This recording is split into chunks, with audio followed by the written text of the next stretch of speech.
Welcome to Take 5, a podcast brought to you by Newleaf Training and Development. Each edition is an inspiring interview with a leader worth listening to. Enjoy!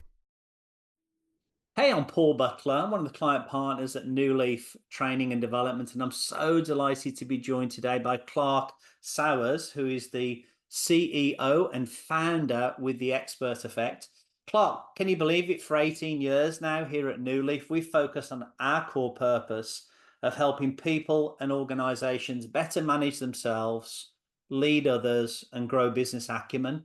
I just wondered, what are your recommended best practices to help people and organizations be their best? But please do start, though, by telling us a little bit more about your organization, what you do, and who you serve. So over to you, Clark, and I'll wrap it up when you're done.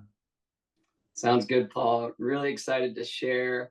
And just like Newleaf, we have that goal of just really helping people and organizations thrive. So we share that in common. We have about 50 people on staff at Expert Effect.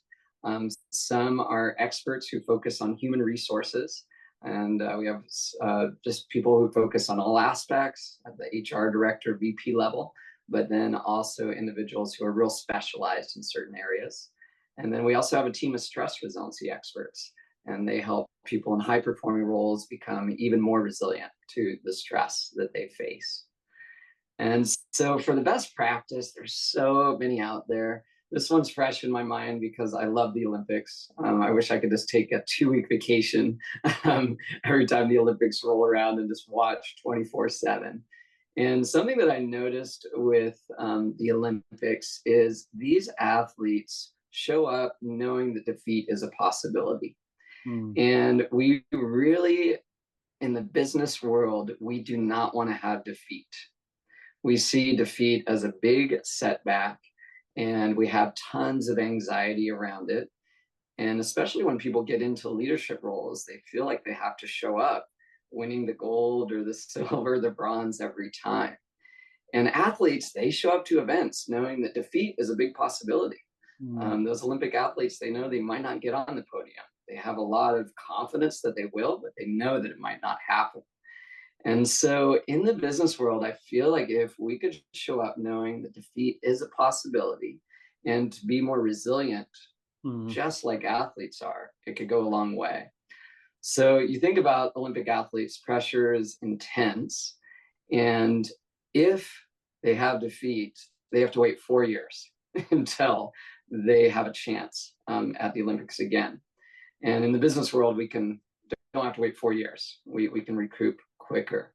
And so when we look at athletes, what do they do to really make sure that they can overcome that defeat? One thing they do is just set a short-term goal. So yeah, they didn't place at the Olympics, but what's the next competition they can do in 2 to 3 months? It's not on a worldwide stage, but if they have a victory there, it'll get their confidence back, their motivation back, etc. So in the business world, when we do have defeat, just see it as a short-term thing, and how can we get back into the groove very quickly. Also, athletes are really good at processing. They see it as an opportunity to process with someone. They don't just stay in their head. In the business world, we often, especially leaders, we're not going to vent one of our colleagues. We don't want to admit defeat or weakness. But athletes know they'll get with their coach. They'll get with their performance psychology expert, and they will debrief and go deep on what happened and how can we arrive better the next time.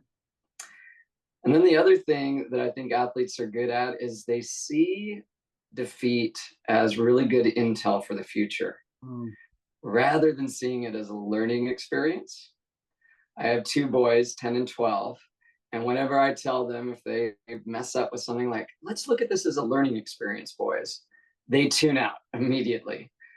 We actually don't like that learning experience type thing. So we can kind of shift our perspective in the business world. And if we have defeat, all right, I got some good intel on how to do things differently.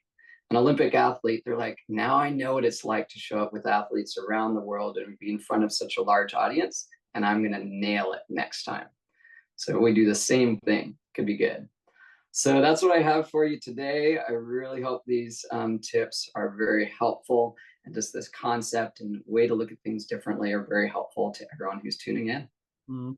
Like, I really like that, and very, very clear, concise, very practically applicable, and obviously very topical with the tie-in from the Olympics into the real working world as well. Really appreciate that, and definitely those of us that are blessed with children can definitely relate to what you said there about trying to lead, for want of a better expression, our children.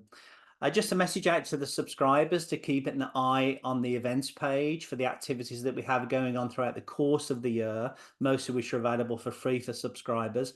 Clark, could I offer you a dreadful virtual high five? Let's do it.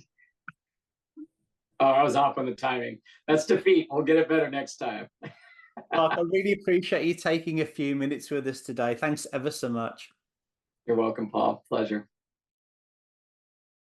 I hope you found that interview useful, and if you did, feel free to rate, review, and share this podcast. We'll be back next week with another episode, and we also invite you to check out our other weekly podcast, Going the Extra Mile, which is sure to lift your spirit and encourage you in today's working world. Bye for now.